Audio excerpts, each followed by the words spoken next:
Welcome, everybody, to Silent Hill, New Jersey, where New York sewage meets Canadian wildfire smoke. This is the Loud and Drunk Podcast. I'm producer Dan, joined, as always, with Moses. Moses, how you doing with all of this Canadian wildfire smoke in your fucking gullet? I've cut down on smoking cigarettes. So, silver linings in this cloud of smoke. Justin, we were supposed to be recording this podcast at AC Beerfest. That kind of blew up in our face, much like a forest in Canada right now. Yes, yeah, Dan. Of all the best laid plans, really worked out well. And, we'll get into that in a little bit, but we got some stories. Don't you worry, folks. We got some stories. And also joined, as always, by...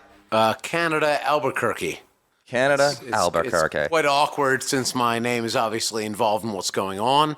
But Wait. I'm just happy to be here to talk about it. Way to make it complicated. We'll just call you ABQ. Yeah, ABQ. We can do that. That's fine. Whatever makes it easier for you. I'm pretty much just here to be a guest on the show. I understand that feeling because my buddy COVID, I don't think you understand anything. He went through it, man, and it was a tough time a couple of years ago. Yeah, well, I'd like to hear more about that. that's a great story, Moses. Yeah. Well, But before we get into all of that, I want to encourage you to subscribe to this podcast. We are on Apple, Google, Spotify, and anywhere else you get your podcasts. Help us out by giving us a 5-star review. We're also on YouTube and Rumble, so be sure to smash that like button, leave us a comment, share this video with your friends, and subscribe to our channels. We want you to be a part of this conversation, so join us on social media at Loud and Drunk on Twitter, Facebook, Instagram, and Locals. And while you're there, consider contributing to us on Locals so, we can actually, get cameras and we can actually make this a full video podcast and, have a little bit more visual of a component rather than just listening to us as we try to fix this place up so it doesn't have too much of an echo. As we mentioned at the top of the show, all sorts of Canadian wildfires, the smoke's coming down to New York, New Jersey, really dampened up the air quality. Smoke and haze all throughout Manhattan. You can really see it. It looks like Blade Runner. It very much does. Yeah, that's very accurate. I find it lovely. I heard someone on the radio was saying, if you step out of MSG, you can't even, see down the block. The thing that you that's get how in thick it Chinese is. food? MSG? MSG, yeah. Yeah. It's a place. Is it a place or a thing? Both. Madison Square Garden. Let's keep it moving. Yep. All right, fair enough. Yeah. All right. Just answering the man's I'm question. gonna have to cross-check that a little bit, but let's go. We can revisit it. Yeah, we can revisit it. So what do you guys think about what's going on? How have you attacked it in the last few days? Because right now, as we're recording this, we had pretty much the worst day down where we're at. So the air quality was, around 230, which was the worst that it was, in this area the last few days. It was actually much worse in North Jersey, where it was around 300. Yeah. And this is how I learned how the levels work, because when you hear red alert, Right. you think, oh, that's the worst one. No, there's a purple. There's a purple alert. Yeah. I think that's what we were at today. Yeah. And then there's a maroon alert. Yeah. Now the purple is if you're planning on working outside in any capacity, like exercise or just plain working, maybe don't do that. I'm sorry to interrupt. Yeah. What's because up, I'm ABQ? Deeply unaware. Thank you for addressing me by my name. I've had so much whiskey today. It is just absurd. I have faith in you, Peter. It's at least 2 bottles. It's really ridiculous. I should not have started at 11 a.m., but sometimes that's where the day takes you, I was really just psyching myself out for this podcast. Anyways, there's something above red is basically where I stepped in here. Yes. After a moment of total inebriation where I was just not paying attention. So there's a maroon and another color that was mentioned. There's a purple. Purple is and they're above red. Purple is the next level above red, which is the one that I described. Don't work outside or don't go for a run. I guess what's alarming to me is that they're above red. Yes. Yeah. That's what I was mentioning, because when you think red alert, you think this is the problem. Right. Oh my God, batten down all the hatches. Yeah. We're fucked. When I heard that there was a red alert air quality scenario going on, I just assumed that it was the Chinese were just invading. and we like needed to defend our homes. Like it's time to like actually like begin adding the ammunition to your firearms. Wolverines. You know, just like digging. Yes. That's where they've actually taken the country, and now we're defending ourselves. But I was like just prepared to like defend the shores of America or whatever it is that we do here, and now I'm finding out there's like another level above that. That's more dangerous than the Chinese. It's confusing too because the actual threat level, when you're talking about terrorism, does peak at red. Yes. There is no purple and maroon. Right. But so I don't know why you wouldn't just use the same scale. I don't. Yeah, exactly. It's like no. For air quality, we have to scale this back a little bit. Red is actually somewhere in the middle. Yeah. It's only just.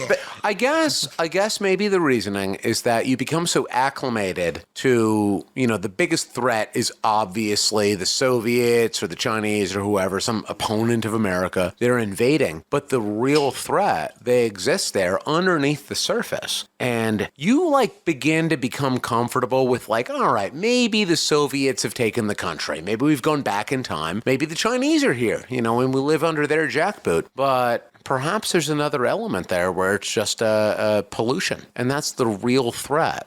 And this is why we really need to stand up to Donald Trump, which is where I was going with this conversation the whole time. Which is not where we were going with the conversation. But it's where I want Moses to chime in. This is your time to shine, baby. This is where I'm going to step in as host and not allow this to happen. If he's not going to set himself off, then I'm going to do it. Thank you from the distinguished gentleman of Arkansas or Canada. I don't know which. Was the Q4 Quincy? Yes. But yes. Justin, you work outside. I do, Good deal. yeah. How have you been attacking this for the last few days? I've more or less gone about it as I typically would any normal day. It has been a bit of an irritant, at least for me, like no breathing issues, but I also smoke a lot of cigarettes, so I think I'm inoculated myself against that. But my eyes been burning. Yeah, it's just not fun. And listen, like most people, I love a campfire, but that's good for a couple hours when it's just nonstop. We're in the end of day 2 now of this. I'm over it. Not having the best time.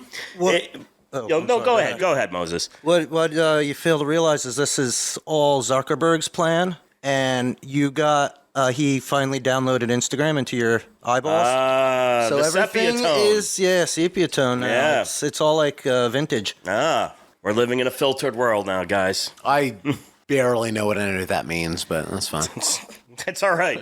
I think we're going to have to work on our communication this evening. Moses, how have you been attacking this? Has this been a problem for you the last few Straight days? on. Yeah, just straight on. Swinging constantly. Punch that smoke right in his fucking face. Hate you, smoke. I didn't even realize this was a thing. My sisters sent me a text message to be like, Canada's on fire. And I'm like, do you mean literally or metaphorically?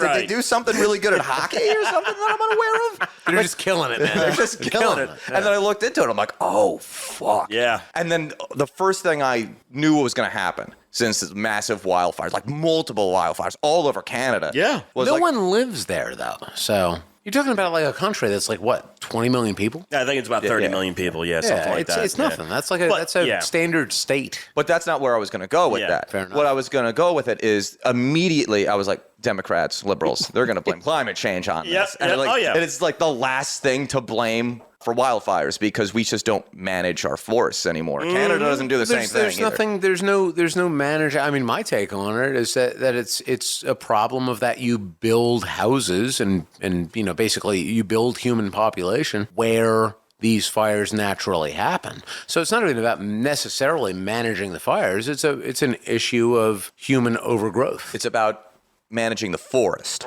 is what I was saying. Because when you have an excess amount of dead wood, you turn every single forest into like kindling. So it's like a lightning strike can set it off. And but then it wouldn't even be an issue if there weren't people there. In other words, the forest maintains itself. The problem is still one of overpopulation. The forest would maintain itself, but not for people. The forest would maintain itself if we had, first of all, if we didn't like you said, if we didn't interject and do what we do. Yeah. But we've done that. So now we've allowed a mass amount of dead wood to accumulate, and we don't manage it. Yeah. And when we don't manage it and get either allow a controlled burn of the dead wood or get controlled burns, fire breaks, it's stuff the same like that. thing. It's the exact same thing as having Moses here on this podcast. It's an accumulation of dead wood. And if you don't control it in some way, shape, or form, or allow a controlled burn, then it's going to accumulate over time and burn it all down. You know, it's funny. Every time we have our special guest on, he's always such an agent provocateur. I'm just saying, I would just like to hear some commentary from the person who's most knowledgeable about this subject. I don't think there's anything unreasonable about that. What, the Instagram? No, go ahead. I'm sorry. Oh, you're talking about the Instagram. What? No. You know what? All right. You know, I'm gonna both of you shut up. Yeah. So, I mean, we have friends, you know, up in New York City, and I have some friends in like Jersey City and stuff like that. And the pictures I've seen from them, it is like legit, as you said earlier, Blade Runner. Yeah. That reddish sky, and it's like just everything's in a dense haze. It's pretty fucking crazy. You know, it's significant. And I mean, I did a little bit of research on it the other day. I mean, this current situation we have will hopefully lessen up through the weekend, but it doesn't correct the circumstances. This could be an issue straight through to September. Presumably, this is an issue that just continues forward. Oh, yeah. Because the issue is one where there's no control of the forest, as you said. Mm-hmm. The natural phenomena of forests essentially burning themselves down and controlling that overgrowth, that's something that people are ill-qualified to do, I guess. But if you interject yourself as a race or as a species,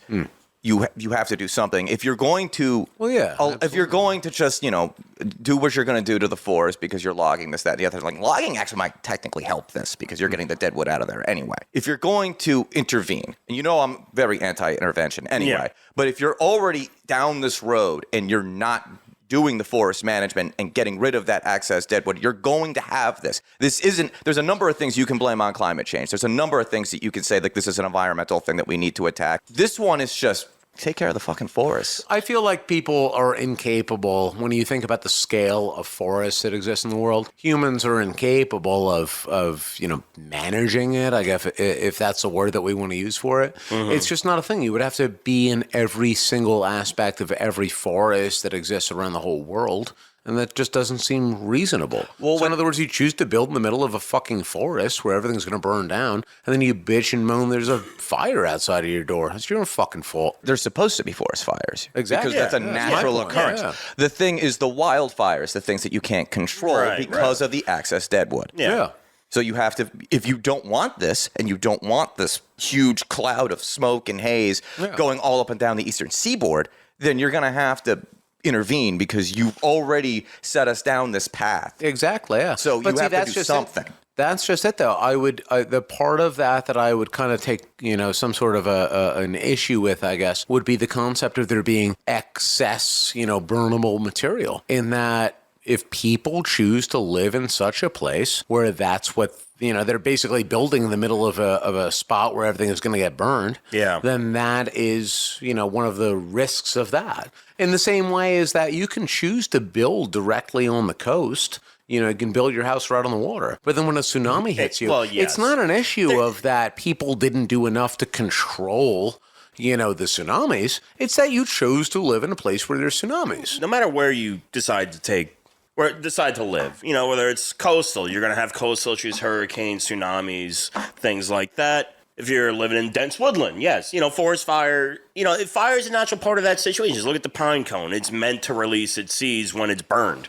It's nothing that we're going to stop. We'll never stop forest fires. But, I mean, in the region largely of, you know, the upper United States into Canada and stuff, much like we had here in the Northeast, we had an incredibly dry winter, which pretty much sets you up for failure if you also have a dry summer, which it looks like we're heading into. People want for nature to cater to them.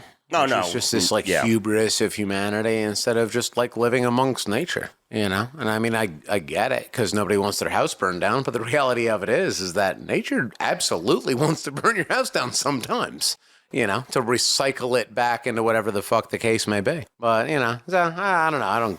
The fucking smoke doesn't bother me. I enjoy campfires and I hope it all burns down. Moses, how do you feel? I'm just thinking of that smug-looking fire and how it wants to get punched in the face. Wow. No, you tried that one time. Didn't work out too well for your hand. Yeah, so I think you ended up in the hospital. Yeah, you got nothing to say to that, huh? I was partying with the fire that day. But, I mean, yeah, this is going to be a situation, like largely, every year you hear about the fires in California and whatnot. This is a situation that we will probably be dealing with. This won't be the last we see a situation like this summer. Yeah, absolutely. And I'll tell you something, that's why I wouldn't want to live in a place like that that's very prone to it. Yeah.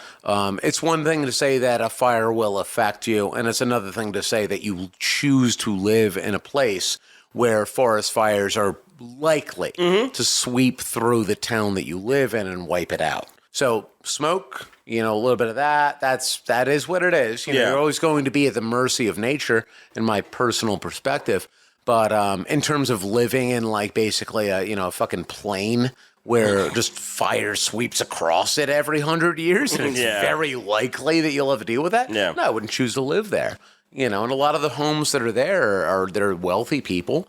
Who choose to live in these, I don't even know what we would call it, but I mean, they basically live on like the slopes in Californian areas. Oh, yeah, you're referencing California, hills, where the fires like really encroached, like almost on like Hollywood and stuff. Yeah, exactly. Last year or 2 years ago. I wish no ill upon them, but I mean, you're choosing to live in an area where you very much so know that's a frequent reality, as opposed to like this could happen. It switches over to a mentality of like this is likely to happen every year, and we won't insure your home because of how severe that reality is. And you still choose to live there. You have the money to do so. I kind of feel like you don't really have the right to bitch about it so much because you choose that. In the same way as if you're here in New Jersey and you live on the water.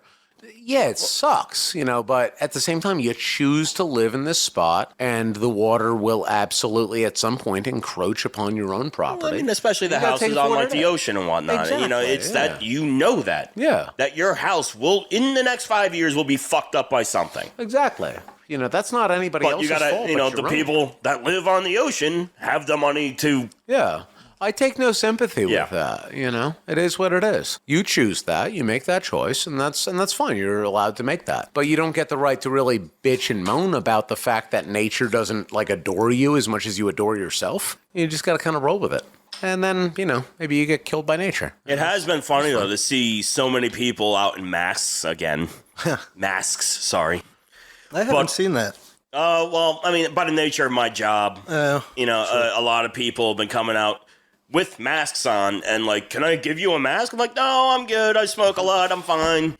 Yeah, what are we protecting ourselves I prepared my lungs for this type of situation. Yeah, absolutely. Well, that is one of the things that a mask will actually help you with. Yeah. In terms of, because if you're a firefighter, one of the things they do give you is like, I was technically a firefighter in the Navy. Even everyone's a firefighter in the Navy. One of the things that you do right before you go into general quarters is you go into battle dress. Okay. One of that is you actually wear a hood and then you put that on at some point because you're going to breathe in debris, tinder, all this other stuff. Dan, I'm going to stop you right there because debris is actually, that was made up by the Democrats.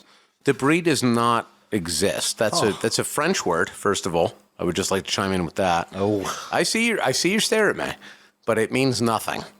And I just thank you, Moses. This is the first time we ever agreed about anything. But that word was made up by the French, and that is true. You can look that up. And it's just not a thing. Debris doesn't exist. I've heard that all of the French words are made up. Well, they are all made up. That is actually true. That's cool story. So, Dan, what do you have to say? So, out of everything that I just said, you're going to go into a made up. No, tell me how I'm wrong, Dan. I'd love to hear it. I'd love to hear this. He got what he got out of it. I have so many counter arguments. No, Moses will handle them for me. He is my attorney. You can't trust the French, Dan. You know that. They sent over that Trojan statue, and we just keep it in New York. You know what? Yeah, you are fired. You are no longer my attorney. Dan, please continue. It's filled with French. They're just waiting for their moment to attack. I said you're fired. All right, are we good? Are we done with this? Go ahead. So what I was going to say is you wear that hood, you wear that mask in that situation because you're going to breathe in smoke, you're going to get debris and tinder, all that stuff, and you need to get out of that compartment. You're not wearing that as a blockade for everything. Like you have to at one point put your gas mask on. And the whole thing with the mask debate that everyone missed is that it always needed to be properly sealed and fitted. So like you can wear your N95 mask all you want, but it's like it's not properly fitted. So if it's going in, it's going in. It's gonna life finds a way. Air. I have lived by the mentality of if it's going in, it's going in for a lot of years, man. Well, I mean, we've always known that about you. A lot of years. It's weird that it's written on your bathroom right? wall. That's your personal bathroom. I mean, man. to Dan's point here, you know, anything, whether it's air, water, any state of matter will go to the path of least resistance. And you're going to have gaps around those dumb fucking cheap masks. And that's where the air is going to come in from, as opposed to going through any filtration of the mask. That's just the big, you know, the end of it. That's it. And yeah, so it's kind of funny. It's weird. And it's like it's, oh, people are crazy. It makes you feel good, though. You know, like you're doing something to help yourself. We don't have to stay on this for too much longer. Thank you. I just wanted to, because the reason I brought up the climate change thing is because, like clockwork, Yes. so many Democrats just jumped right on it from our piece of shit governor. Oh, what did Chiclet Teeth have to say? This smoke. Oh, he's a good guy, Dan. I don't like you, this podcast. We're not booking Canada ABQ anymore. No. This smoke will eventually pass, but the effects of climate change are not going anywhere. If we do not take action as a country, what will the future look like for our younger generations? What are we supposed to do? Like, what's the kids? point of saying that? You gotta rake the forest, like Trump. What are we like? Literally, are we supposed to like unroll our hoses and walk to Canada right now? Like, I don't understand. Oh, I'm going to be honest with you guys. I'm one of those pieces of shit that only bought a 100-foot hose. So I am not prepared for this. Combined. And I'm ashamed to admit it. I am. Combined, and I have a lot of hose laying around. Oh, man. All right. There it is. Edit that out before Christina hears That's it. all right, she can hear it. Ew. Well, I got like Bordello. 300 feet of hose. I have no couplers, so right. I'm a little screwed in that I department. could use a coupler myself because my length is lacking. It's amazing how you measure your hose in feet and not just like how many you have. Well, if we were in Canada, we'd measure them in meters. Yeah, Who's your best hoe? my best hoe. Yeah. The man is engaged. Just yet another thing that we can blame Canada for. Fuck you, Thank Canada. God. Yeah. That's America's hat. It's a fact. You guys can all laugh. But I will be honest. I did think of that Blame Canada song numerous times today. I was sending it to people this morning. no. All right, gentlemen, let's shift gears. I don't want to prattle on about this for too long. No.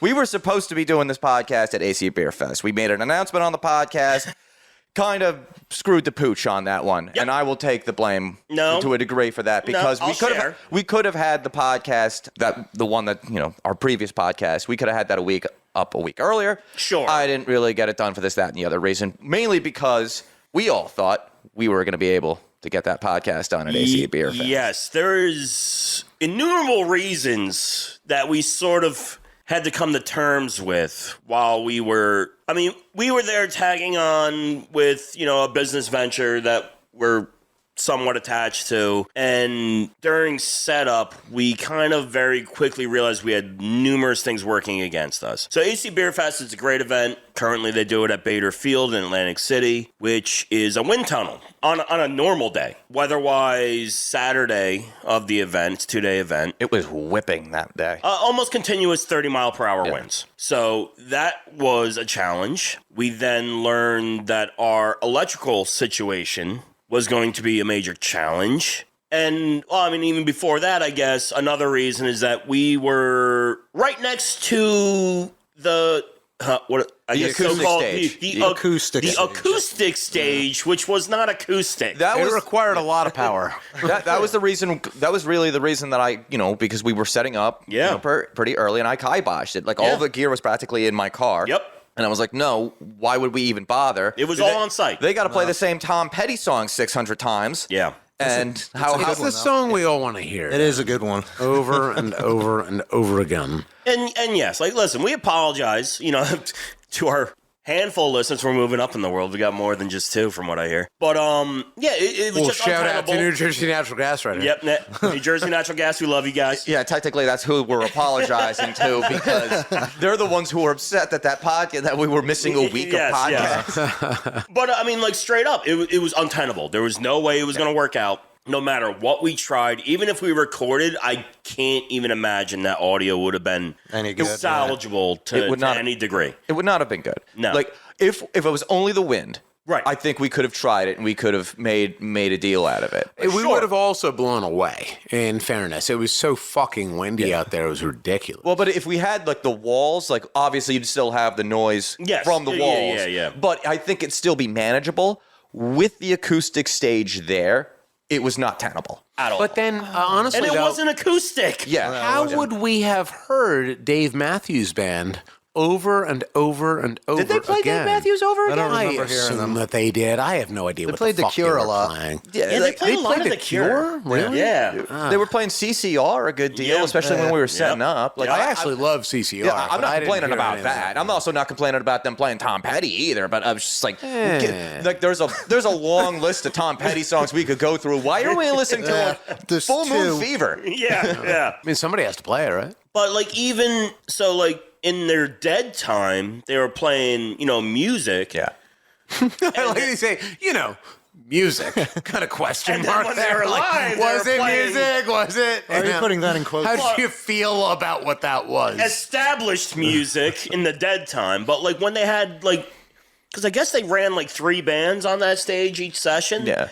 Something like that. It was just like there was just no way. And we were just getting beaten to death with it. And another thing that you alluded to too is the first guy. I don't know what his name was, and I apologize for not knowing that offhand. Yeah. But he was having electrical issues the entire time. He kept losing power. Yeah, the power was dropping out because they were probably over. Yeah.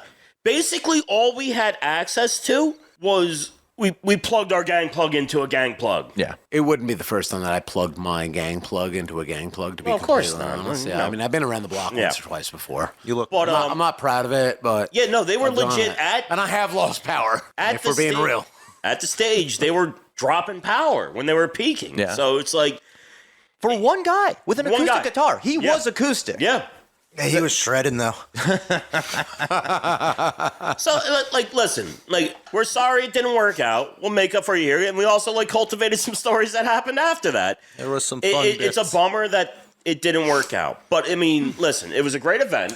Did really well. I'd like otherwise. to, if I may. Yeah, please. If I may interject, I Yeah. apologize. I would like to talk about, and I didn't ask you for permission, Moses. I asked Justin if I may speak about this.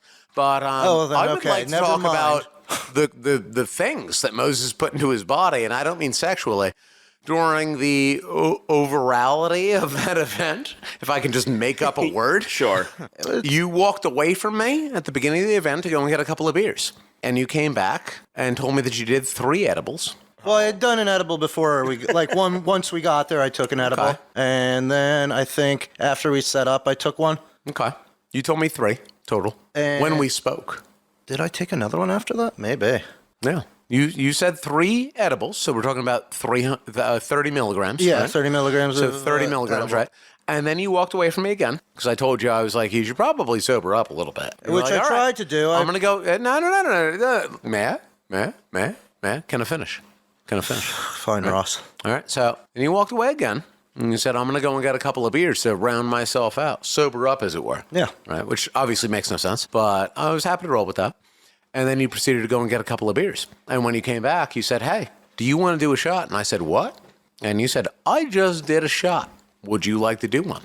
And I said, a shot of what? And you said, vodka. Yeah. Which is amazing because we were at a beer festival.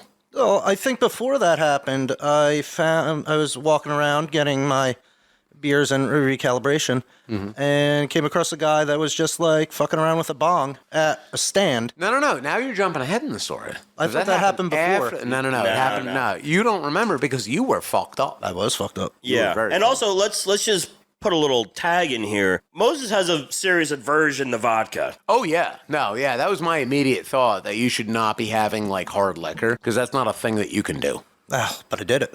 You physically consumed the vodka. Yes, that is correct. What else is there? That's a thing. You did consume the vodka, but you shouldn't have. And then you wandered away again. And indeed, that is where this is my favorite part of it. It's that I asked you. You came wandering back, and I'm like, did you sober up? And you're like, I just took a rip from a bong. Yes. And I'm like, wow, because you're fucked up. So what's the story here, even though I'm going to be upset no matter what the explanation is? And your explanation straight up was, well, I didn't actually mean to take a rip from a bong. I was cleaning a stranger's bong and then jokingly asked him if I could rip it. And apparently he said yes, and you acted as if this was a surprise to you. It was. Yeah, I believe you that it was a surprise. It was so confusing because when I asked you, like, why were you cleaning a stranger's bong, you basically were just like, oh, hold on a minute. And then just ran off into the crowd. It's just, there's no answer. There's no explanation. He was at the table cleaning the bong and like packing it. Who? Some guy at one of the stands. Can I add a moment of flavor? Please, real quick. Please, though. So I was with you when he came back. When he walked up, we saw him coming from 100 feet away. No. Winds going 30 miles an hour. Folks, Moses has a pretty nice, significant beard. Oh, yeah. And Gusting in the breeze. he just looked like the dude. like Big Lebowski, got like a little bit of a lean back in his walk, beard just flowing in the wind. Like, not a fuck in the world given about anything.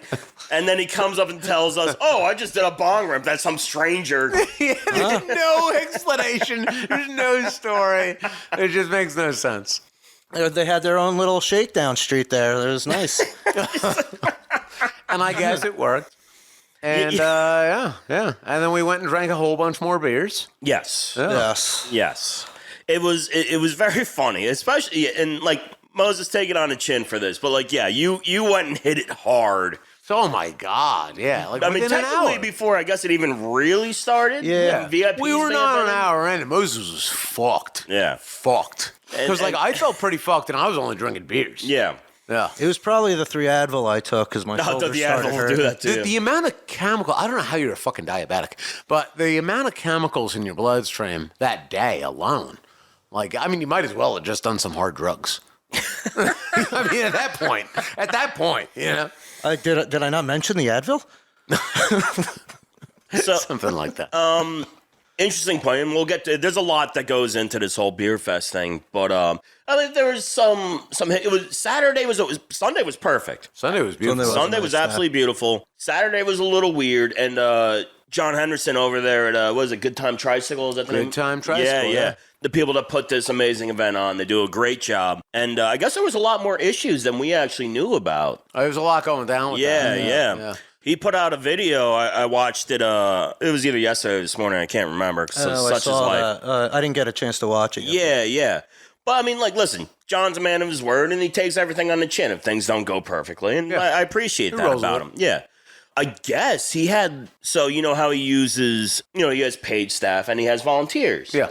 Well, I guess he had between volunteers and paid staff, like 40 people didn't show up. I believe that. Yeah. Yeah. And then I guess there was a bunch of issues with getting people through the gate on Saturday. Oh, I can see that. Into the event. Yeah. Now we were essentially at the farthest point from the gate.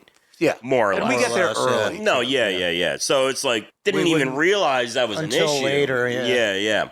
And he also straight up said, yeah, we oversold the event by 600 tickets. Yeah. So honestly, that's great. If you had a Yeah. sellout event, that's great for him. There's plenty of room for it, so. Yeah. But they also had, they had issues with the first band, which, we won't go into details there. We know personally some people that may be on a behind the paywall story someday. Yeah.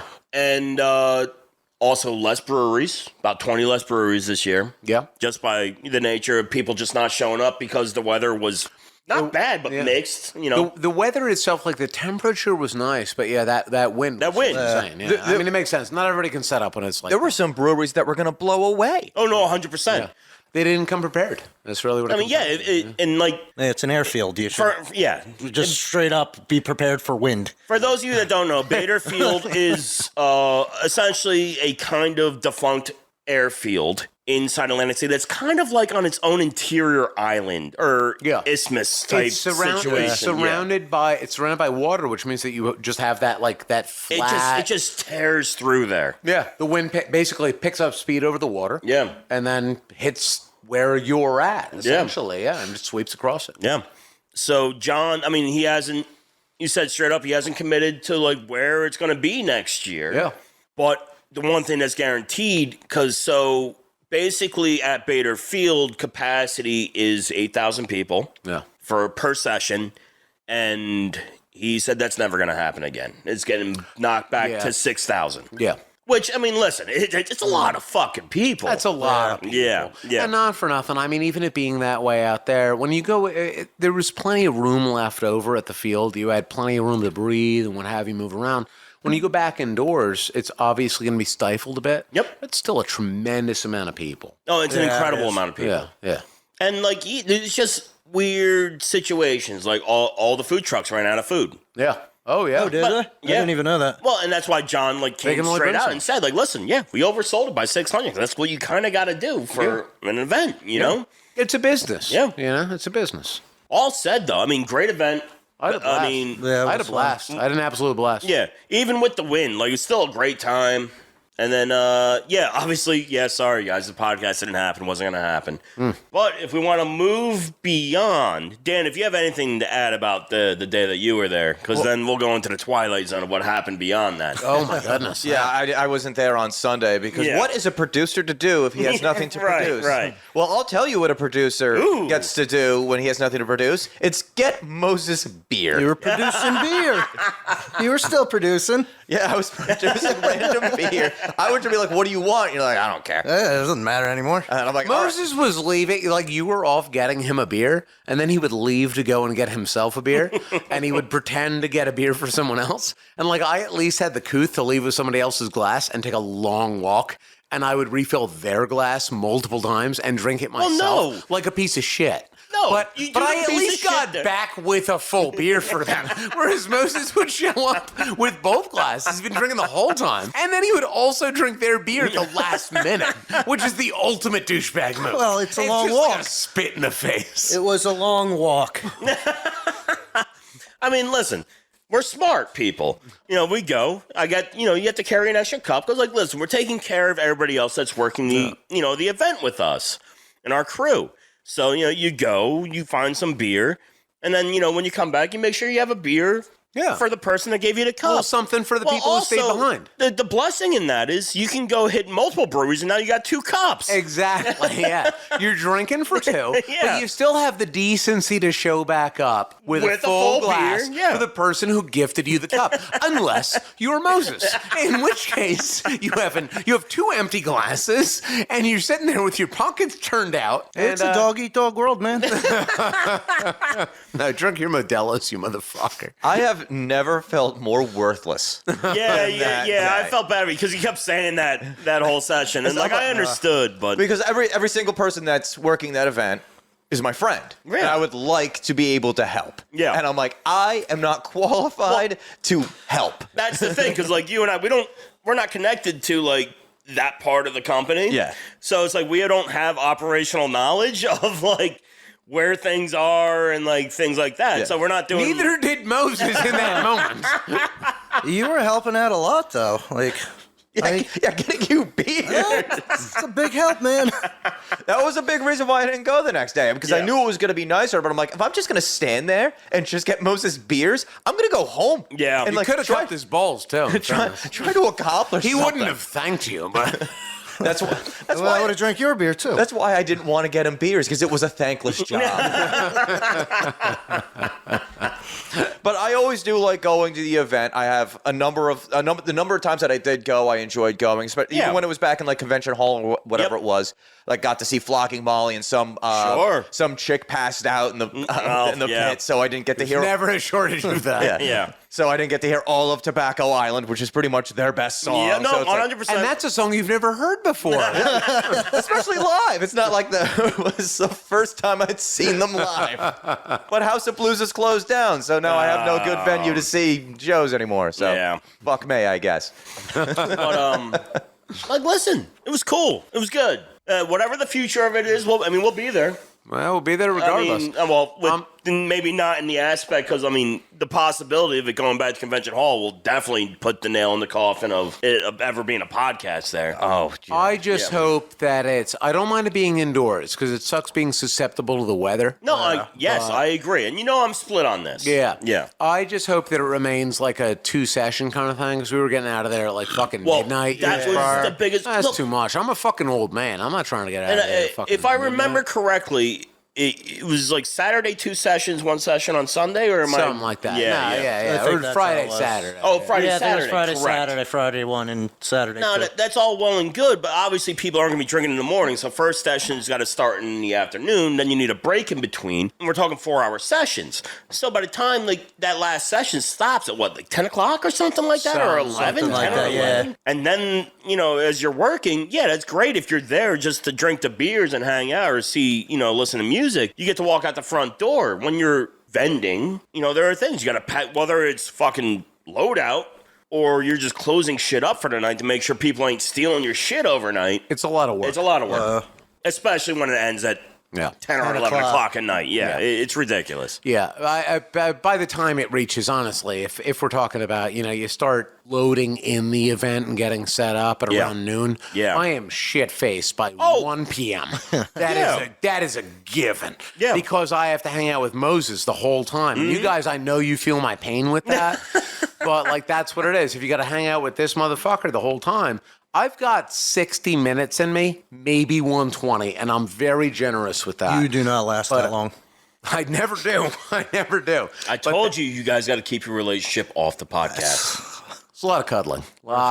going on. Regardless, though, it is a challenge to last until the end. That's just, you know what? I'm saying it out loud. Now I'm feeling a little blushed. Yep. But no, the bottom line is that I like getting out of there at like a reasonable hour so that I can get shit-faced elsewhere. We've gotten the blessing. Well, not so much the first year, because the first year they still did a 3-session thing, right? Yeah. And then last year they switched to 2 sessions, which I was poo-pooing until I was there for. I'm like, this is the best thing ever. Oh, it's the best thing. Yeah, I'm resisting the change. So it's like, listen, I talk a lot of shit, but like if you show the results on my face, I'll be like, absolutely, okay, yeah. That was it the makes first life time I easier. experienced the 2-session one, and I was like way better. Yeah. I enjoyed that way more than... Yeah. And I don't think, because there's still 4-hour sessions. Yeah, it's always 4 hours. But I mean, with Bader Field, you can have an extra 2K people or 4K. I can't remember. I can't remember what the capacity. It's a fair amount more because and even still, it's so spread out. 'Cause it's based on the exits. It's like a fire inspector kind of thing. Yeah. Oh well, we've seen the fire inspectors come through a convention hall in years past. Yeah. But what amazed me, and I always forget about this, is like John said, this was our 17th year. And it's like, I remember the beginning years when it was just in one section of Convention Hall, 30 breweries. Yeah. And it's like, that's wild. 17 years. Yeah. And now it's one of the biggest beer conventions in the entire country. Yeah. I mean, listen, they do a good job over there. Yeah. And it's cool that they do business, with Atlantic City, which is, practically dead otherwise. Yeah. It's a challenge there. It's like now they're changing that field. That's why it's moving back indoors. They're changing that field over into like an F1 track or something. Yeah, it's going to be a track of some sort. Yeah, but I mean, the bottom line is like you have all of the resources there to do things. Yeah. But it's still something of a challenge because it's kind of a derelict city in some ways. It's a derelict city. Yeah. John's got to deal with the politics there, and it's tough. Yeah. But he brings in events that do bring in people. Oh yeah, exactly. He brings fucking 80,000 people to that event. Yeah. It just flush into the city. You can. I mean, the casinos in the hotel in the hotel room prices, you can see it right Skyrocket. there. The prices quadruple, and that's because it's a flush of people who need a place to stay. So I mean, it adds millions and millions. Oh, we all paid out the nose for rooms for this. I'm reminded of that line from Futurama when they go to Atlanta It's like, see the sights, spend some money. Yeah. Please don't leave. Yep. That's Yep. Atlantic Yep. City. Yep. Every time there's a massive event like that. I'll tell you, man, I'm going to go off on a little tirade right here. My fucking room. You laid on us, baby. Oh, my God. I don't remember if I told you guys this because I drink a lot. Oh, but, is this about the room? Yeah, the fucking Okay, room. you start this because this will bring us further into... These motherfuckers, right? So I booked 3 rooms, Yeah. right, for all of us to chill in and what have you. So everybody can have their own spot so you don't have to deal with me. Yeah. And Thank you. yeah. And these they could not find the 3rd room. Yeah. So I'm like, I'm not trying to argue with them. And the thing that pissed me off the most about it is that it's this lovely fucking black girl who's like behind the counter and she's like, you don't have a 3rd room. And I'm like, I'm trying not to like raise my voice or anything. So I'm just trying to be chill because it's not her fault. She's just reading. It's not. She's It reading all what's on the trickles screen, down. and it's like, I get it, I get it. But at the same time, I'm saying to her, like, I do have this other room. I booked it. I was like, my phone's dying, but just like look at it on the thing. And she's like, I just can't find it. And she's kind of giving me like a little bit of that like snide attitude where it's like, she's not saying like you didn't book a room, but it was implied like, I don't see the room here. Right, So maybe you think you booked a room, but you didn't. And I wasn't trying to say to her, like, listen, bitch, I booked a fucking room. Yeah. I'm not that drunk, But anyway, so I'm like kind of going back and forth, and I'm trying to be polite. And eventually we end up like just rounding out the conversation. I was like, I'll just buy another fucking room, Right. and I will deal with this in the morning. I'll come back when I'm like fucking fully sober. Exactly. And I will be right. Yeah. I totally know what I'm talking about. I did have that other room. They fucking refunded me, those motherfuckers. Yeah, good. And it was Bally's fault. But regardless, the whole time what really fucking pissed me off about it, and I might have mentioned this to you, this fucking girl, gorgeous fucking black girl behind the counter, she had the most beautiful fucking nails. Most You beautiful. did mention She something did them briefly. all up. They were super pretty. Every one of them was different. And I was all about complimenting her on that. Like, it would have brought me joy to give her that, you know? Because that's a compliment every girl wants to get. And I was just like, those are some baller-ass fucking nails. And I'm thinking to myself the whole time, I'm like, God damn. Like, you're pissing me the fuck off. And on top of all this bullshit that I got to deal with right now, from Bally's, from you, from your fucking boss, all that I want to do is give you a compliment, and I can't fucking give it to you because I'm so mad at you. And it was like this internal struggle that I had to deal with, where like a little bit of joy from my day of complimenting a good-looking lady in a neutral kind of way, it felt like it was stolen from me.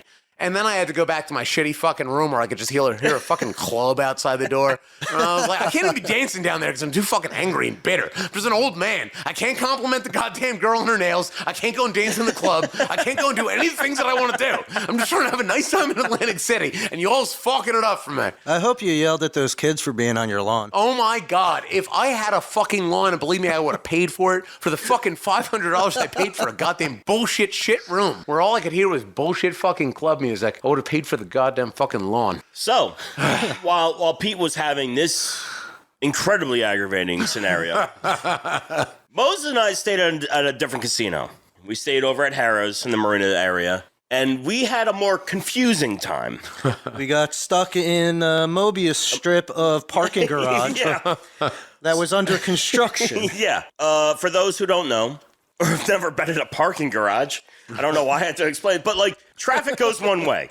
It goes all the way around to the top and then all the way around to the bottom. So you're never facing opposing traffic, right? So at Harrah's, the parking garages, they're adding, I believe, another level to it. So for the first, million levels, traffic goes... It's so hard to tell how many levels we actually travel. As expected, you're always continuing up. And then something changed where I could no longer tell if I was going up, if I was going down. Sometimes I'd see the roof. I'm going in the same direction, mind you. Constantly up. Sometimes it says out, sometimes it says up. Yeah. But it's never either. No. I was telling Moses straight up, if I actually find a ledge, I might just drive off. Because, we were in there for a full half hour. Just trying to find our way out. Every parking spot was taken. That was crazy. At some point, we crossed over in, like a Mary Poppins thing where we jumped into the MC Escher painting. Yeah. And now we're just, on crazy stairs. And I mean this fully, like a full-on Mobius strip. We just kept doing the same things, but seeing different things. Not being able to tell what floor we were on. You gotta look for the man in the yellow raincoat. He tells you where to go. And then logically, it had to be a circle because we couldn't have been going anywhere. Right. So, like, on one side, or like, you get to the point, it's like, oh, I see the spot. I can see sky, right? You can't go out there because that's where they're We're on the constructing. 7th or 3rd floor? We don't know. We don't know. And then we turn around and go around the loop again, always going up seemingly, and then yet somehow we're below where we were. And then we continue going around a loop, going up, and then there's the other side of the sky, but you can't go there. Yeah, a different sky than what we saw the other time. And we quite literally did this for about a half hour. By midpoint, I could not tell what direction I was facing. I didn't know if I was in the sky or underground. Whatever. Don't go into that parking garage. It's completely fucked up. This is why I don't stay at Harris. Yeah. Then we eventually find our way down. And on the way out, there's 4, like booths to go through. So we picked the one on the right. That's the one that's open. I forgot about this part. Yeah. So if you have a room card, you just scan that, you go in and out. No problem. Well, we don't have a room card yet because we're not checked in, right? So we go to the 4 stalls. We go to the one on the right. That one's completely broken into. Like, I touched the thing, the full Not money Atlantic box open. City. Well, that's not true because when we got in that lane, there was a van in front of us, and they were, like, I guess having some difficulty, but eventually got through. Yes. And then we go up there, and that's when you just, like, pull the whole thing open. Yeah. Well, I tried to, because it's like, broken. Well, it's like, you put a $20 bill in, or, like, whatever. I can't remember what it was. The cost doesn't matter. It sounds like you're describing a hooker more than a hotel. No, it does. It does. But, like, I just wanted to get the fuck out of this parking garage. Got $20, throw it in there. And then, like, as soon as I put it, like, it doesn't take it. Like a lot of vending machines won't take a fucking wrinkled bill or wrinkled bill. Yeah. And it's like, it's moving. And I just go like this, and I open the money box right up. And I'm like, oh, okay, that's not going to work. So I put my card in. He's motioning as if he's opening a door. Thank you. Yeah. It just opens up easy. Okay, fine. Put my card in. Doesn't take the card. Okay, great. There's 3 other stations. Long story short, we went through every station into the one on the far opposite side, backing up, going forward, backing up, going forward, and competing with other people that are trying, I think, in the same situation as us, and not getting through because they don't have a room card that will just let them out of the parking garage. Yeah, it was weird because some people were getting through, right, and it was always a they random got room cards. They can leave. But they were still getting through that one that was just busted open. Yeah. Like, I don't even understand how that was working. Yeah. So after 10 minutes of this bullshit, we eventually get there, and we're just like, you know what? Fuck it. We'll pay the obnoxious price to get the car valeted. Yeah. Because fuck it. Yeah. I'm over it. Yeah. I will spend... At a certain point, you bite the bullet. Yeah. And that was incredibly quick and nice. Yeah. Whatever, but yeah. Once that happened. Yeah. I would like to chime in if you don't mind me doing so, Justin. By all means. I would like to talk about how high you were when we went to then let me just finish this part of we're not. Yeah, you do you. We valeted the car. Just grab our shit and go into Harrah's. And I had already pre-registered. So I just go to the fucking machine, say I'm here, and it prints out my cards, and we go right up. Yeah, it should be free. Yeah, no problem. Easy. So Moses is like, you want an edible? And I'm like, you know what? Yes, I do. Oh, all right. Now I see where we're at. Yeah. And like full honesty, like I don't smoke weed anymore. Not really. And I just do, like, typically if I'm having a night where I want to sleep, I'll take a 5 milligram edible and like. Yeah, word. Yeah. That's like where I'm at these days. No problem. And Moses gave me some. It was a 10 milligram. 10, but it's some. It was called some Extreme. sort of like Beastman fucking edible. It's called Extreme. Like that's what they label it as. It's Extreme. It does not sell it as being low key. And it's the flavor is rainbow. Yes. Yeah. So love what that tastes like. I even had the inner monologue because there were like the 5 milligrams in there that I'm used to. I'm like, I could take. Oh, I did have those too. I could take. Well, I could take that and it'll round the edges. But I was so fucking flustered by the whole Mobius strip thing. Like, straight up. I caught him in a sense of vulnerability. Yeah, like, that's what it is. Like, Moses is like that guy that you meet in, like, a fucking back alley, and he's like, yo, I got an edible, and I swear to you, it's only 10 milligrams. And you're like, I don't know if I should take it. And he's like, yo, it tastes like rainbow. He's straight up, he's like, yeah, it's 10 milligrams, but, like, the lady sold it to me as this special fucking blah, blah, blah, whatever the fuck it is. Some kind of spiel about it. I'm like, all right, I'm sold, whatever. All right. So, like, typically, if I take higher doses of edibles, I got like an hour, typically for me, in which I usually make the mistake and I take another one. And then I really send myself Been off. there. Yeah.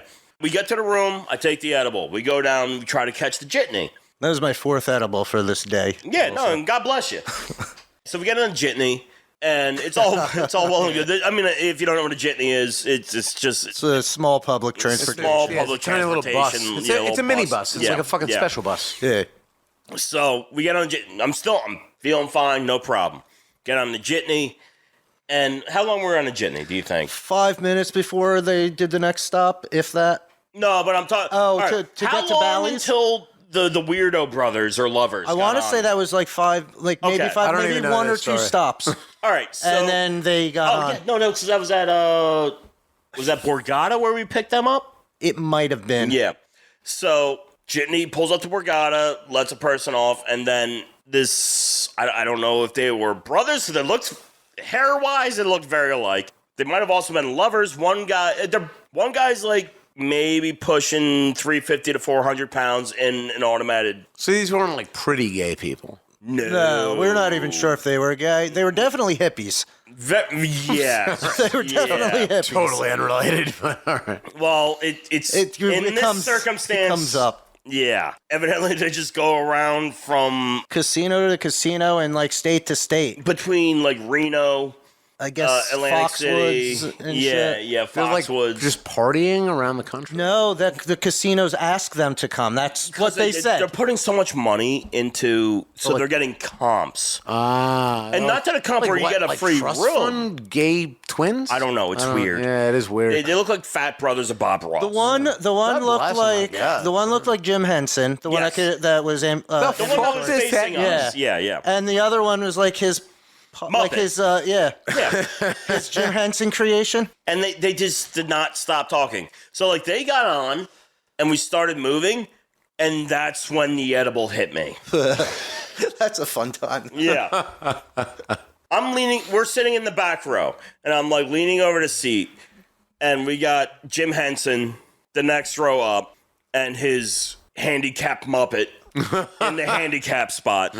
And they're talking about their life of how they bounced, but their way of saying it was like, oh, well, they brought us back. They were talking about some ridiculous. No, they were comps. absolutely talking about some It ridiculous was like shit. this extra VIP room that like you had to go in a special elevator, but go behind a special curtain. Right. While you walk through velvet ropes and fucking. And then the Muppet said, how could you turn down $90 a night? yeah, I'm like what is your life? And fully, and listen, like as I said, I was slipping into being very high at this point. But the Muppet guy in the chair, he was decorated, right? oh yeah, he had he was wearing a steal your face shirt. Yes. And had it wasn't quite a John Popper vest, but it looked like it had Similar. the potential. Yeah, like yeah, it didn't yeah. have as many pockets. And then he had all kind he was flared out, like if he worked at TGI Fridays. Yes, yeah, just fully pins flared out. That's all over him. Yeah. And a fisher, what is that called? Like a fisherman's hat. Sort of, yeah. Also with pins and Yeah, a lot of pins, a lot of flair. and patches and shit. And we weren't directly talking to him because he was in his chair facing forward. But Jim Henson, his lover or brother, was Or lawyer. I don't know, was doing that sitting in the bench seat halfway and just facing us. And also There was I think a woman in front of us at one point. But she yes. got off. Yeah. So he's Probably facing just us to get away. And now I'm battling the high. So now I'm getting into, this guy was very strong with eye contact. So now I'm in these weird staring contests with this dude because he would finish a statement and just stare into you. Expecting some sort of response, Right. but it's just like a close-ended sentence. It's just I don't know what you want He me to didn't say ask to a that. question. He said a statement and then stared into my eyes, and I stared back. That's what the void does, man. Yeah, the void. Yeah, I stared into the void, and the void stared back. But yeah, and it was wild, and there had to be a lot of stops because jitneys, they don't just stop at Where you want to go. where you want to go. People jump on and off. It's $2.50, right? Yeah, $2.50, and Yeah. it's Also, there's also random stops that they don't always make, but sometimes they make it. Well, and it also, like, the driver had a very thick accent, so, like, a lot of times I couldn't tell. Oh, yeah, I wasn't sure, because he kept saying, like, it sounded like Bally's, but we were, like, at Golden Nugget. Yeah, like, I know we're nowhere near Bally's yet, and then we didn't know where to go. That's legit, because it's like, he said, blah, blah, blah, blah. You kind of, by, like, social standards, assume it's Hard Rock or Bally's or whatever the case may be. But, by the time we get off the jitney, and I'm making poor decisions, so, like, sober, I know where the Irish pub is. But, so here's another thing. You guys... We're moving a lot. We're moving. So you were at Caesars, and you went to Wild West. Yeah. So we were planning on going there, and then you guys were like, we're going to the Irish pub. Yeah. Which is we couldn't get a drink. That was the problem. Right. Which is... We already passed that We had already passed that, and that's... We had to spend 15 minutes on the boardwalk. We're just walking there and trying to find it. I was so underdressed for the conditions, and yeah. The board, because literally on the ocean in those 30 miles. It was chilly. Yeah. Good Lord, I can't imagine that. Obviously, I was in the Navy, so I know how that works, being right by the shore and getting a wind hit with you, especially in between two aircraft carriers. Yeah. But good God, it had to be like the same fucking sensation. I didn't it wasn't enjoyable. It was also mostly because I was high. But while we were on, I didn't even talk to Moses while we walked the 15 minutes. I wouldn't have either. I was just going. I'm like, I know it's on St. James. That's until I'm going to walk until I see St. James. And that's it. And I'm just like, hold it together. I'm holding my hat down as I'm walking, everything's just It was brutal. I had the couples walking behind me, and I was walking at my normal, I'm a single dude pace. So I was just they said you were down flying. the boardwalk, essentially, throwing fucking menthol cigarettes at every man that I met.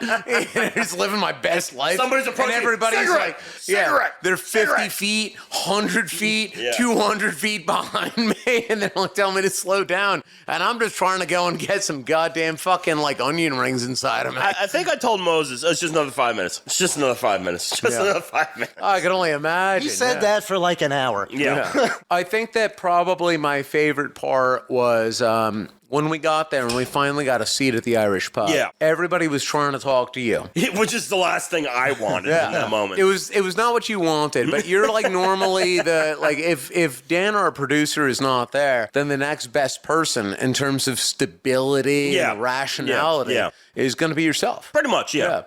And so everybody was trying to interact with you in some way. And you straight up, you were very honest, and you were just like, I'm very high. Yeah, you were like, I'm extremely high, and I cannot talk to anybody. Yeah. I'm just going to do my own thing. Well, it was nice because when we got, you guys had already been seated, right? Yeah. And we got there, you got us drinks, which, thank you. But you were just pushing it away I took slowly. a sip of it, and I'm like, that's not what I need now. But the best part of it was that you were, and again, you were straight up. You were like, I'm very high right now. Yep. I can't interact with anybody. And everybody, it was very funny. Yeah. But everybody was very respectful. Oh, 100%. And like I said, I had a good time. And then there was like a bit of time passed by. Yeah. And JoJo said something to you. I can't remember what the fuck it was, so I'll just make something up. But it was along the lines of did you ever get your car fixed? And you just straight up didn't respond. Yeah. You were staring at this immaculate, beautiful ceiling. I was also lost in that ceiling, but you were lost. It was one of those paper mache, pressed tin ceiling. Yeah, it was pressed tin. Yeah, and then we continued the conversation without you, which was perfectly fine.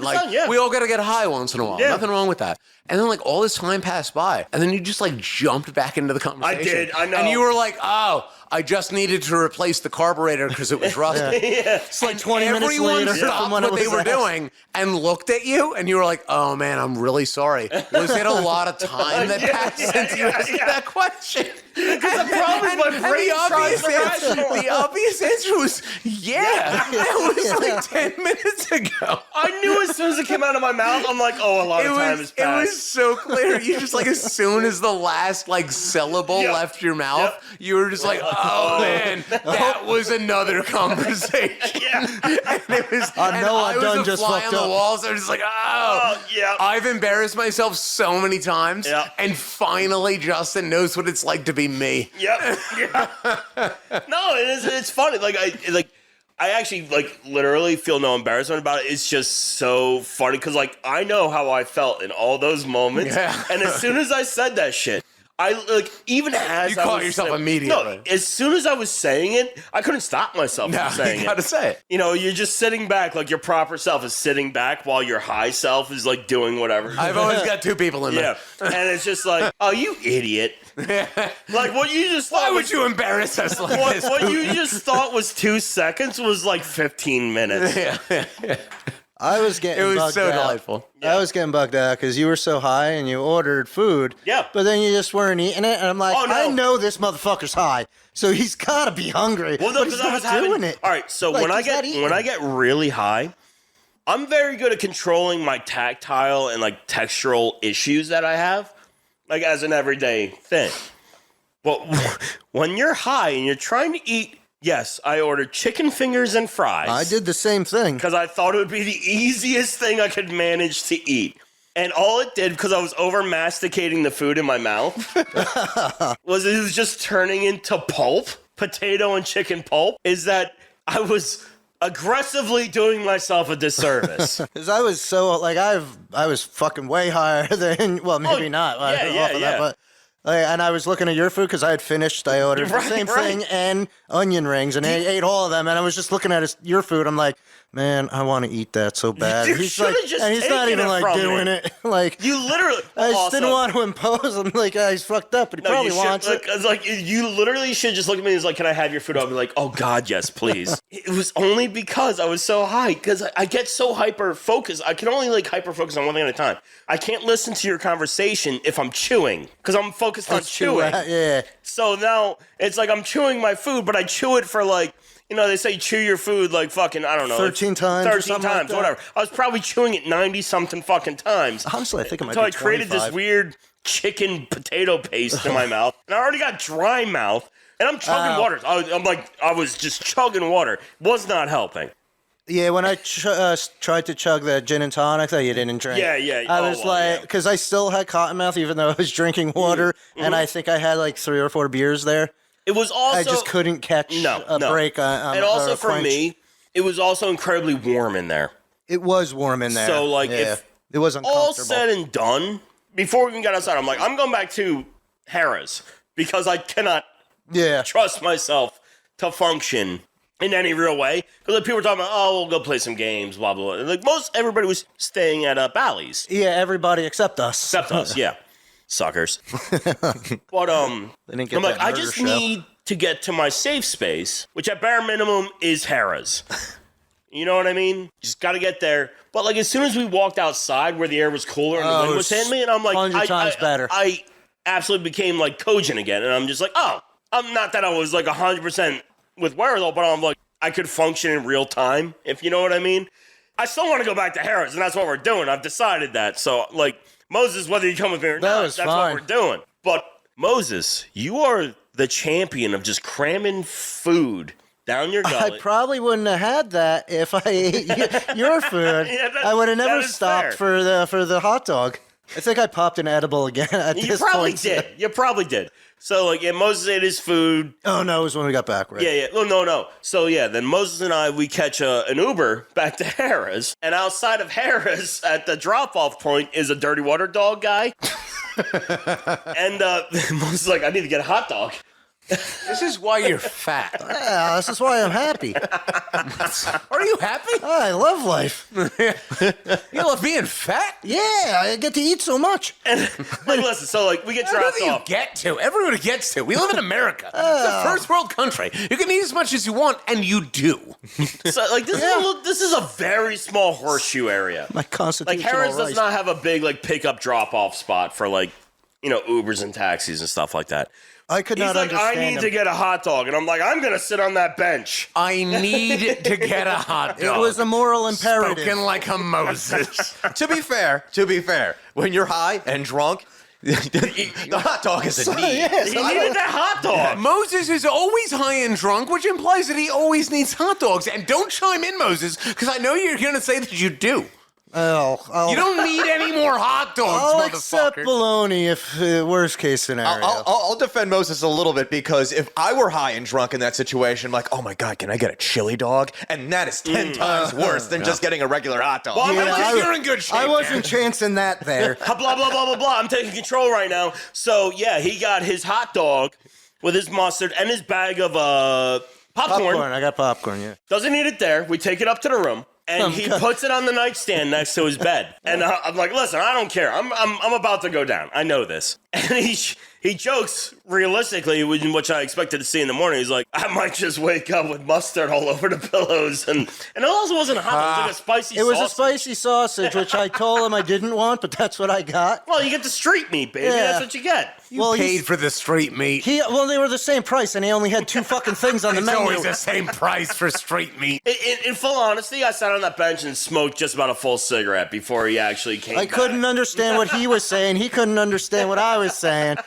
But we knew a transaction had to be made. I don't know why you need to eat a fucking hot dog. I don't know why you need to be Do you so remember how much, judgmental. listen, I was high as fuck, but I remember how much he was bitching about how full he was. Yeah. You're That's like what a I do. fucking ripe watermelon, like every day, and I love you, man. So We hungry. took a 5-minute Uber ride from the Irish pub to Harris. it Why was don't you fit more exhausting. fucking food in It you? was exhausting. Fuck you.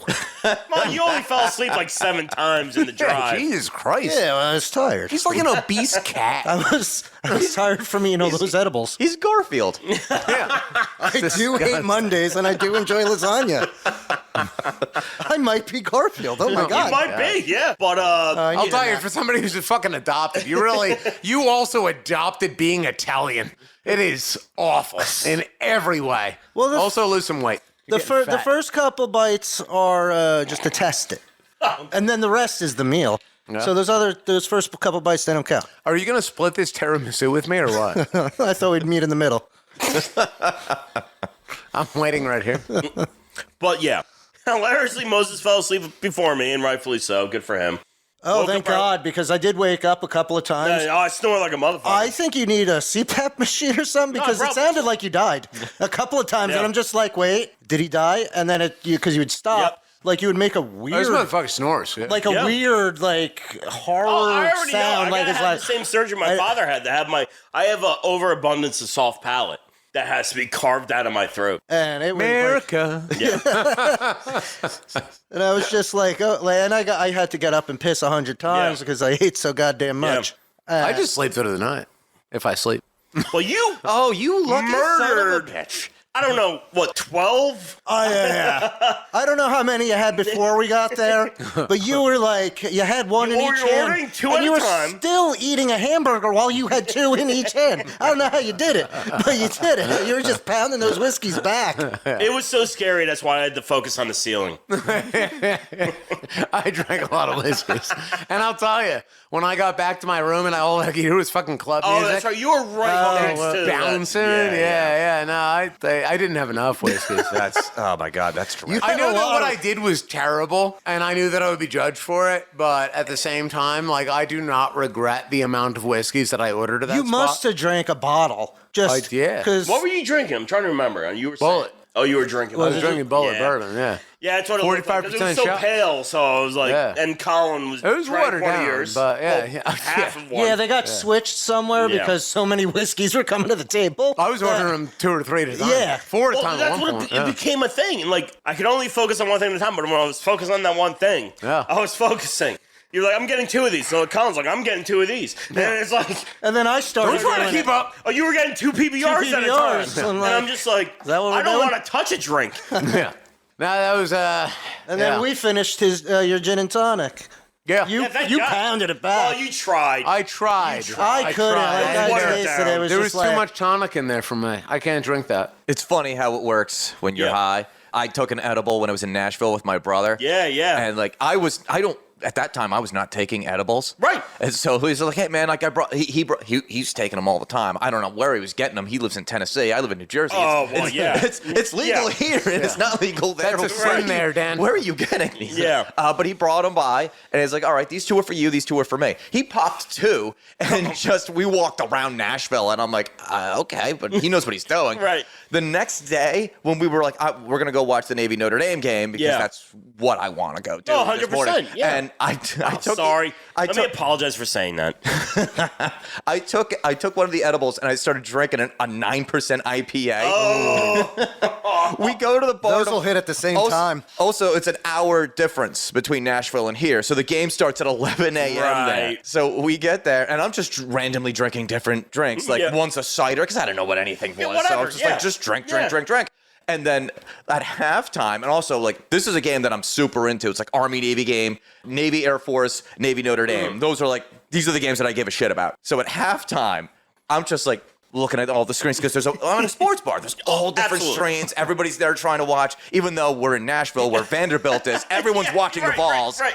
I'm looking at all the screens because like college football is one of my favorite sports, and I'm looking all around, and I'm like, why are some of these TVs more in focus than the other? And then all of a sudden I'm like, well, it can't be alcohol. I've had like an IPA. I've had like 3 beers here. That's 4. That's like, that doesn't, oh shit, It's the edible. The problem actually starts when you recognize what the problem is. And because you become self-aware. Then you focus on it, and you get extra high because of it. Yeah. And it was actually pretty funny because for the rest of the time that we were there, I was practically normal. Like we walked around to other bars, wanted to watch like the Alabama Ole Miss game. Yeah. But we were going to the Rangers Predators game that was also happening. That's the reason he really wanted to go to Nashville that weekend. No, I mean, that makes sense. You were going to the game? Yeah, we were going to the Predator game at Bridgestone Arena in Nashville.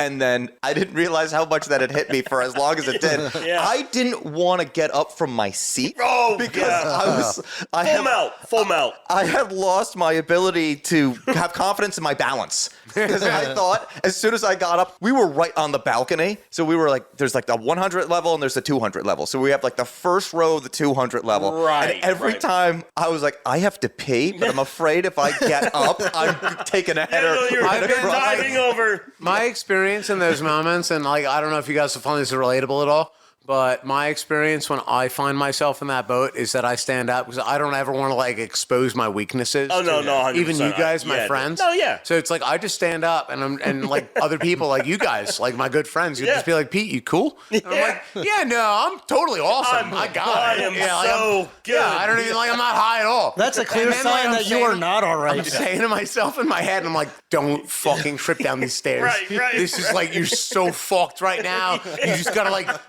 put your left foot down first. Yeah. And then, all right, that one's down. Now the right one. They're looking at you, just smile at them, let them know you're okay. It's so and now true. the right one. All right, you got that one. All right, now we're falling. That's fine. Catch yourself. We can roll out.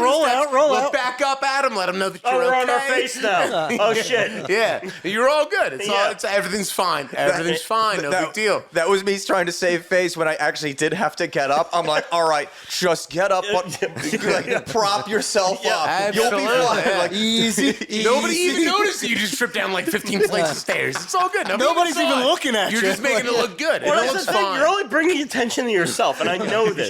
But it's like, standing up from the table at the Irish pub, I'm like, arms on the rest, up, push yourself up. Yeah.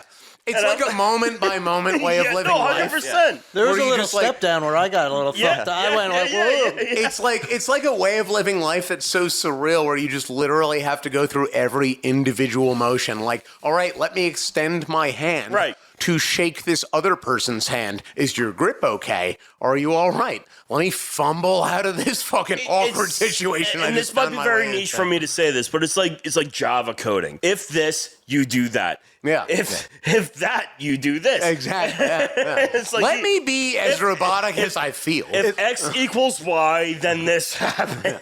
In the same vein, it's very much like using the standard operating procedure when you're in the military. It's like, all right, make sure you follow step 1, step 2, step 3. Exactly. All right, and now we've officially gotten out of our seat. I'll even take it a step further, and this is actually even more niche, but it's like fucking if you're an airplane pilot, there's a protocol for when the plane is crashing. Oh, and it's that you pull out a fucking handbook that's like, okay, you have 0 oil pressure.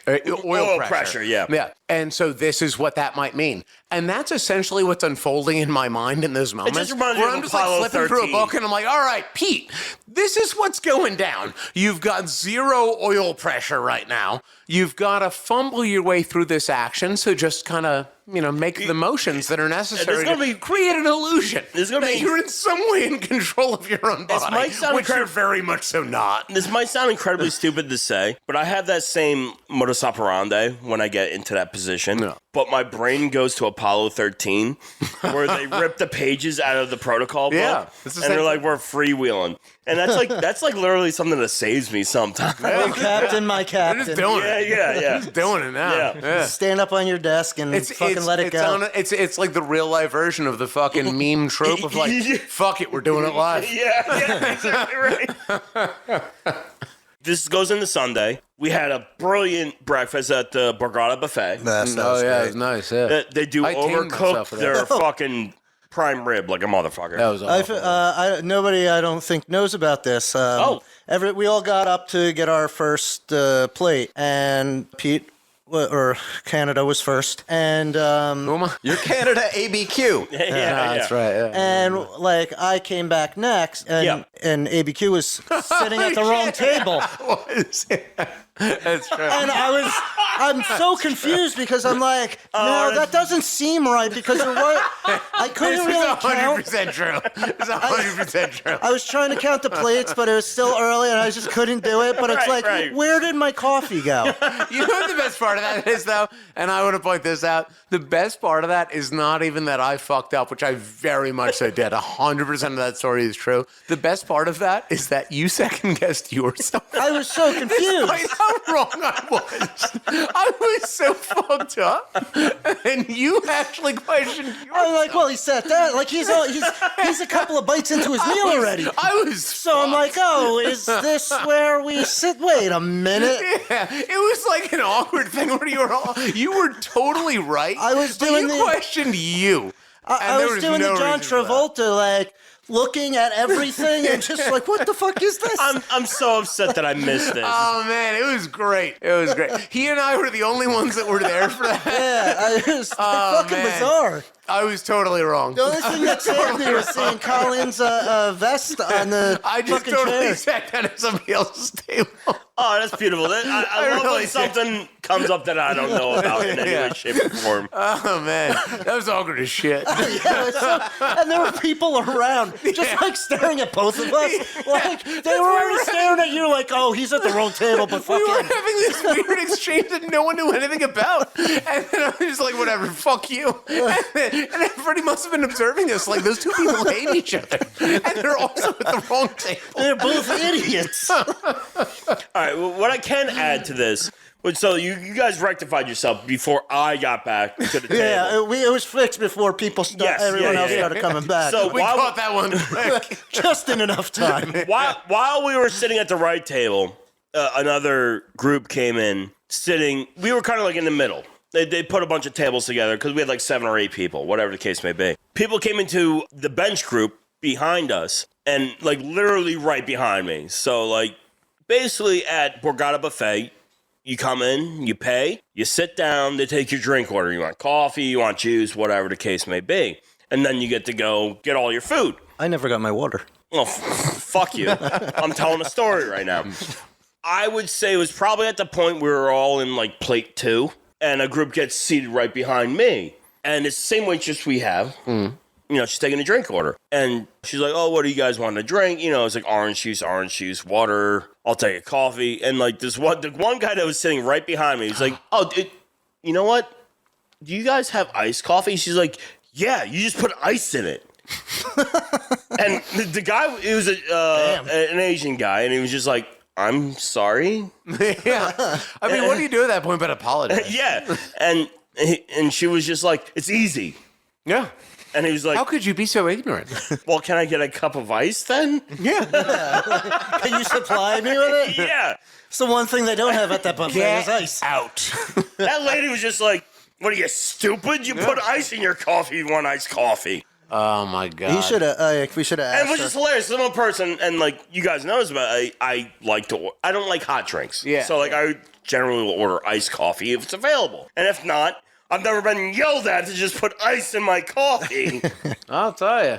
You go to the wrong places. I go to the right places. That's why I don't hear about it. This is why this is the first time I ever heard that. She was fucking done with people's awkward requests. Oh no, she was not having anything. Done, yeah. She was like a Brunhilde. Yeah. I can see that. That's I appreciate pretty that. appropriate. Yeah. Yeah, and like, listen, respect. I get that. If it was me, I would have like laughed. Okay, yeah, fine, or whatever. I'm pretty good with rolling the punches with that kind of shit. But this like Asian dude was just like, you could tell like English wasn't his first language, so he was like just trying to do his best. And he's just like, like coffee, but like iced coffee. And she's like, yeah, you just put ice in it. Yeah. And I'm just like, oh shit. Yeah. I'm glad I didn't ask for iced coffee. Yeah, fucking hell. Be paying the price. Well, speaking of that lady being done with everyone around her, Yeah, I think we're about done with this podcast. So, for all of you out there, please make sure that you subscribe to this podcast. Leave us a 5-star review. Check us out on YouTube and Rumble. Make sure you like, comment, share, and subscribe. You can also follow us on social media. Get in on the conversation. We are at Loud and Drunk on Twitter, Facebook, Instagram, and Locals. If you enjoyed this podcast, then think about contributing to us on Locals. So, Moses, do you have any final thoughts? I say just, put on your finest smoking jacket and go for a walk. Justin, final thoughts. Listen, have a good time, and sometimes you get too high. It's all right. You don't have to worry about it. Canada to the ABQ. What's your thoughts? Smoke 'em if you got 'em. So, for Justin, Moses, and the ABQ, I'm producer Dan. Thank you for joining us, and I hope you enjoyed this long version of the podcast.